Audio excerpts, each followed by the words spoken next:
Hello, welcome to ACE Manager. Planning and Performance Focus.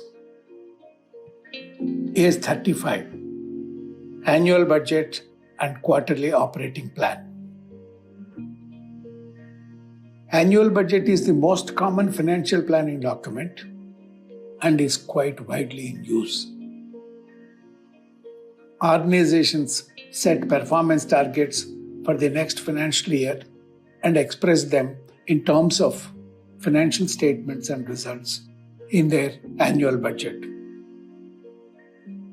Usually, budget year is aligned with the organization's financial year.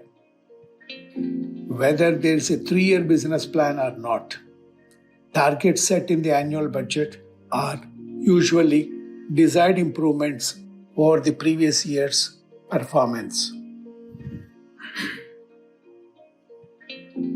Ideally, you need to have a 3-year business plan which is KPI based and includes annual KPI targets relating to the budget year. Such KPIs will be extended and quantified in the budget document since annual budget needs to be much more elaborate than specifying mere KPIs. Effort-based milestones relevant for the budget period will also be included.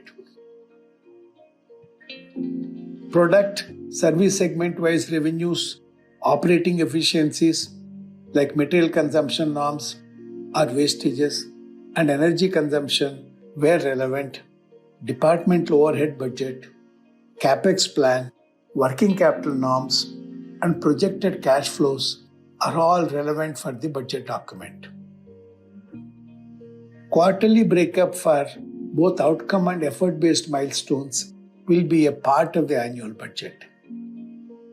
Importance of annual budget emanates from its synchronization with the financial year and the support it provides for monitoring company performance.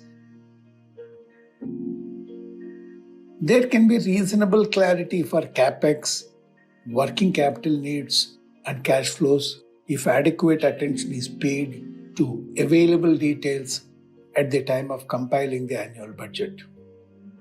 However, visibility being limited to 3 or 4 months at any time, plan beyond this period will be based on assumptions like what kind of orders will be bagged and executed. Specific orders based on pipeline projected in the budget may or may not materialize, and some other orders not in the pipeline at the time of budgeting could be bagged. Budget actual comparison may not be like for like. For example, budgeted contribution may be different from the contribution in the actual orders bagged, impacting the bottom line. To plug this gap, I recommend one more type of plan, which I call quarterly operating plan. This plan is a logical extension to the annual budget and helps in creating the level playing field between the future and the present. How? Let us see. Quarterly operating plan for each quarter is prepared just before the commencement of a particular quarter. Visibility is the primary strength of this plan, and you can go down to order level detail and set revenue targets based on billing milestones of actual orders being executed. Since ground level situation is visible at the time of preparing the quarterly operating plan, CEOs can set stretch targets.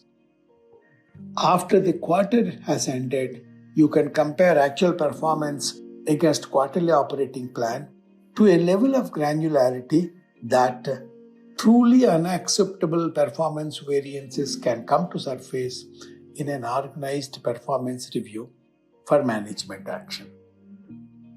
Let me share with you 2 instances relating to the quarterly operating plan. When we were presenting the idea of this plan at a software services company, even before the presentation was over, CEO of the company said, Today is 2nd April. Let us prepare the quarterly operating plan for April, May, June now. In another projects organization working for power projects, 250 crore was the projected as the next quarter's turnover. Their CMD immediately said, not acceptable. I want 300 crore. He was informed that 2 projects were on hold for certain clearances. He immediately said, I will get those clearances, include them in the plan. This is the utility of quarterly operating plan. In this podcast and my previous one, you have seen how a 3-year business plan, an annual budget, and a quarterly operating plan could be effectively structured. In my next podcast, you will see how MIS, which is the link between planning and performance monitoring, could be designed. Thank you for your attention.